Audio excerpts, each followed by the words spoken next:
Elon Musk के बारे में आज मैं आपको एक ऐसी चीज़ बताऊँगा, जिसको सुनकर आपको लगेगा क्या वाक़ई एलॉन मस्क इंसान है?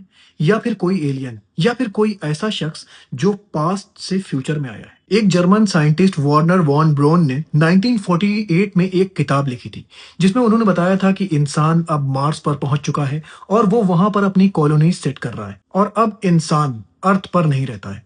और जिस इंसान ने मार्स पर कॉलोनी सेट करी है, उसका नाम है एलॉन। नॉवेल लिखी गई थी, ये लिखी गई थी 1948 में। इलॉन मस्क की जो पैदाइश हुई है, वो 1971 में हुई है। तो लोग ये पूछ रहे हैं कि इस राइटर को कैसे पता था कि एलॉन नाम का एक शख्स फ्यूचर में आएगा, जो कि मार्स पर कॉलोनी बसाने की बात करेगा, जिसका पहला मिशन ही यही होगा कि वो मार्स पर कॉलोनी बसाएगा। स्पेसएक्स जो कंपनी है इलॉन मस्क की, वो हमेशा से ये बात करती है कि वो मार्स पर कॉलोनी बसाएगी और यही बात किया था 1948 में जब ये बुक लिखा था वार्नर वॉन ब्रॉन ने कि एक शख्स मार्स पर कॉलोनी बसाएगा और उसका नाम होगा एलॉन। इसीलिए दोस्तों लोग कह रहे हैं जर्मन रॉकेट इंजीनियर जो कि स्पेस साइंटिस्ट भी थे, क्या इनके पास कोई टाइम मशीन थी जिसके जरिए इन्होंने देख लिया था कि फ्यूचर में एक एलॉन नाम का शख्स आएगा और वो मार्स पर कॉलोनी बसाने की बात करेगा। दोस्तों बताया गया है इस नॉवेल में ये इलॉन किसी स्पेसिफिक पर्सन का नाम नहीं होगा। इलॉन उस लीडर का नाम होगा जो मार्स पर कॉलोनी बसाएगा। और दोस्तों इस वक्त इलॉन मस्क ही वो लीडर हैं जो मार्स पर कॉलोनी बसाने की बात कर रहे हैं।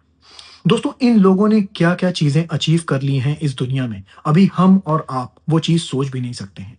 क्या उस वक्त 1948 में इन लोगों ने फ्यूचर देख लिया था? ये सोचने वाली बात होगी दोस्तों।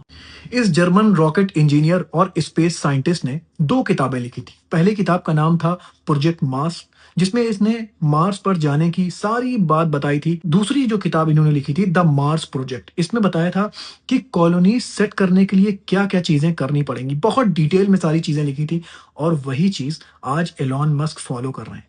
दोस्तों एलॉन मस्क का जो पहला टारगेट है वो यही है कि कैसे इंसानों को मार्स पर लेकर जाया जाए। अब दोस्तों इतनी ज़्यादा जल्दी क्यों है मार्स पर जाने की? क्या इन लोगों को पता है कि ये दुनिया अपने खात्मे की तरफ बढ़ रही है और बहुत तेज़ी के साथ बढ़ रही है? ये बात इनके इल्म में है, तभी ये लोग मार्स पर कॉलोनी बसाने की बात कर रहे हैं। दोस्तों आपकी क्या राय है? क्या ये जो नॉवेल 1948 में लिखी गई थी, सिर्फ़ ये कोइंसिडेंस था या ये बहुत बड़ी प्लानिंग का एक हिस्सा है? अपनी राय मुझे कमेंट सेक्शन में ज़रूर दीजिएगा।